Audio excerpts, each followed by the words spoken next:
반갑습니다. 오늘도 말씀을 통해 주시는 하나님의 지혜가 가득하길 기대합니다. 2024년 12월 18일 수요일 말씀 묵상이에요. 오늘 묵상할 본문은 말라기 2장 17절로부터 3장 12절까지 말씀입니다. 한 줄 묵상과 적용입니다. 나는 하나님의 것이기에 세상에 나를 내어주지 않고 하나님의 질서를 따르겠습니다. 오늘 하루 나의 시간과 마음, 재능을 하나님께 드림으로써 하나님의 질서 안에 머무르겠습니다. 본문을 읽겠습니다. 너희가 말로 여호와를 괴롭게 하고도 이르기를 우리가 어떻게 여호와를 괴롭혀 드렸나이까 하는도다. 이는 너희가 말하기를 모든 악을 행하는 자는 여호와의 눈에 좋게 보이며 그에게 기쁨이 된다 하며 또 말하기를 정의의 하나님이 어디 계시냐 함이니라. 만군의 여호와가 이르노라. 보라, 내가 내 사자를 보내리니 그가 내 앞에서 길을 준비할 것이요 또 너희가 구하는 바 주가 갑자기 그의 성전에 임하시리니 곧 너희가 사모하는 바 언약의 사자가 임할 것임이라. 그가 임하시는 날을 누가 능히 당하며 그가 나타내는 때에 누가 능히 서리요. 그는 금을 연단하는 자의 불과 표백하는 자의 잿물과 같을 것이라. 그가 은을 연단하여 깨끗하게 하는 자 같이 앉아서 레위 자손을 깨끗하게 하되 금, 은 같이 그들을 연단하리니 그들이 공의로운 제물을 나 여호와께 바칠 것이라. 그때의 유다와 예루살렘의 봉헌물이 옛날과 고대와 같이 나 여호와께 기쁨이 되려니와 내가 심판하러 너희에게 임할 것이라. 점치는 자에게와 간음하는 자에게와 거짓 맹세하는 자에게와 품꾼의 삭세에 대하여 억울하게 하며 과부와 고아를 압제하며 나그네를 억울하게 하며 나를 경외하지 아니하는 자들에게 속히 증언하리라. 만군의 여호와가 말하였느니라. 나 여호와는 변하지 아니하나니 그러므로 야곱의 자손들아 너희가 소멸되지 아니하느니라. 만군의 여호와가 이르노라. 너희 조상들의 날로부터 너희가 나의 규례를 떠나 지키지 아니하였도다. 그런즉 내게로 돌아오라. 그리하면 나도 너희에게 돌아가리라 하였더니 너희가 이르기를 우리가 어떻게 하여야 돌아가리까 하는도다. 사람이 어찌 하나님의 것을 도둑질하겠느냐. 그러나 너희는 나의 것을 도둑질하고도 말하기를 우리가 어떻게 주의 것을 도둑질하였나이까 하는도다. 이는 곧 11조와 봉헌물이라. 너희 곧 온 나라가 나의 것을 도둑질하였으므로 너희가 저주를 받았느니라. 만군의 여호와가 이르노라. 너희의 온전한 11조를 창고에 들여 나의 집에 양식이 있게 하고 그것으로 나를 시험하여 내가 하늘 문을 열고 너희에게 복을 쌓을 것이 없도록 붙지 아니하나 보라. 만군의 여호와가 이르노라. 내가 너희를 위하여 메뚜기를 금하여 너희 토지 소산을 먹어 없애지 못하게 하며 너희 밭에 포도나무 열매가 기한 전에 떨어지지 않게 하리니 너희 땅이 아름다워짐으로 모든 이방인들이 너희를 복되다 하리라. 만군의 여호와의 말이니라. 해설입니다. 남유다의 죄를 향한 선지자 말라기의 기소가 계속 이어져요. 유다 백성들이 말로 하나님을 괴롭게 했어요. 그리고는 자신들이 어떻게 하나님을 괴롭게 했냐며 무죄를 주장하죠. 그래서 말라기는 이들이 어떻게 말로 하나님을 괴롭게 했는지를 나열합니다. 이들은 말하기를 악을 행하는 자들이 하나님의 눈에 좋게 보이고 하나님께 기쁨이 된다고 했고 정의의 하나님이 어디에 계시냐고 하며 하나님을 괴롭혔습니다. 하나님께서는 이러한 남유다에 하나님의 사자를 보내시고 사자는 길을 준비할 것이라는 사실과 또 주가 성전에 임할 것이며 그 주는 언약의 사자라고 말씀하세요. 이 말씀은 예수님의 길을 예비했던 세례 요한과 그 길을 따라오신 예수님에 관한 예언이었습니다. 언약의 사자로 오시는, 다시 말해 약속된 그리스도로 오시는 예수님이 임하시는데 그 언약의 사자가 임하는 날 그를 당해낼 수 있는 사람은 없고 그 언약의 사자가 나타나는 날 그 누구도 그 앞에서 설 수 없다고 선언하세요. 왜냐하면 그 언약의 사자는 금을 연단하는 자의 불과 표백하는 자의 잿물과 같기 때문이라고 하십니다. 그 언약의 사자는 불로 은을 깨끗게 하는 자와 같이 레위 자손을 깨끗하게 하실 것이고요. 깨끗해진 레위 자손은 이제 공의로운 제물을 하나님께 바치게 됩니다.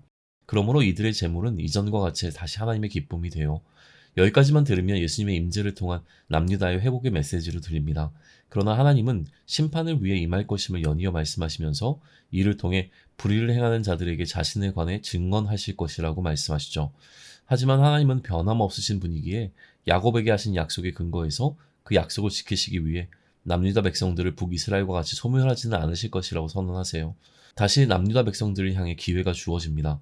이들은 아주 오래전부터 하나님의 질서를 따르지 않았으므로 하나님과의 관계를 끊었기 때문에 하나님께서는 남유다 백성들에게 계속 돌아오라고 호소하셨고 이들이 돌아오면 하나님께서도 그들에게 돌아가실 것이라고 말씀하시며 관계를 회복하자고 권하셨죠.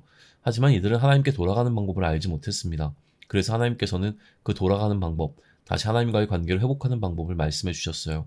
이들이 지키지 않았던 하나님의 질서는 하나님의 것을 도적질하는 것이었습니다. 자신들이 언제 하나님의 것을 도적질했냐며 항변하지만 남유다 백성들이 훔친 것은 하나님께 드려야 하는 11조와 봉헌물을 드리지 않은 것이었어요. 11조와 봉헌물은 하나님의 것으로 구별된 것이었기 때문에 이것을 드리지 않는 것은 하나님의 것을 도적질하는 것이었습니다.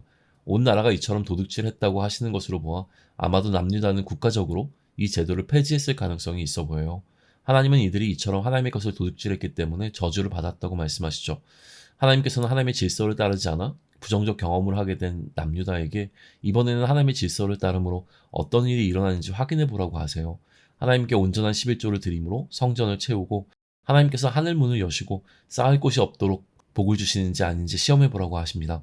하나님은 11조를 드릴 때 이들에게 행하실 일을 알려주세요.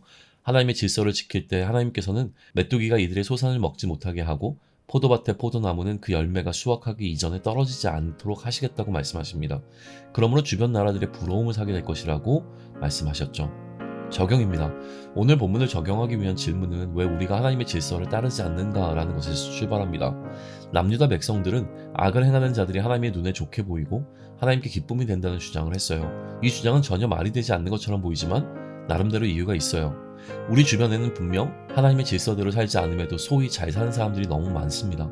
가장 민감한 주제인 돈으로 이야기를 하자면 돈 많은 것이 복이라고 했을 때 하나님의 질서를 따르지 않는 이들이 하나님의 질서를 따르는 이들보다 더 부유하게 잘 먹고 잘 사는 경우가 더 많아 보입니다.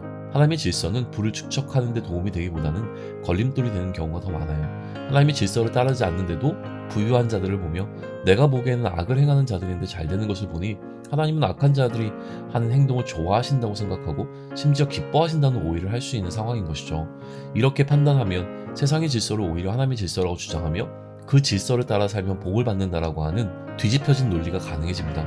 이처럼 하나님의 질서를 세상의 질서로 덮어버리지 않는 이들은 불의한 자가 잘 사는 것을 보며 도대체 정의의 하나님은 어디 계시냐며 불만을 표하게 되는 것이죠.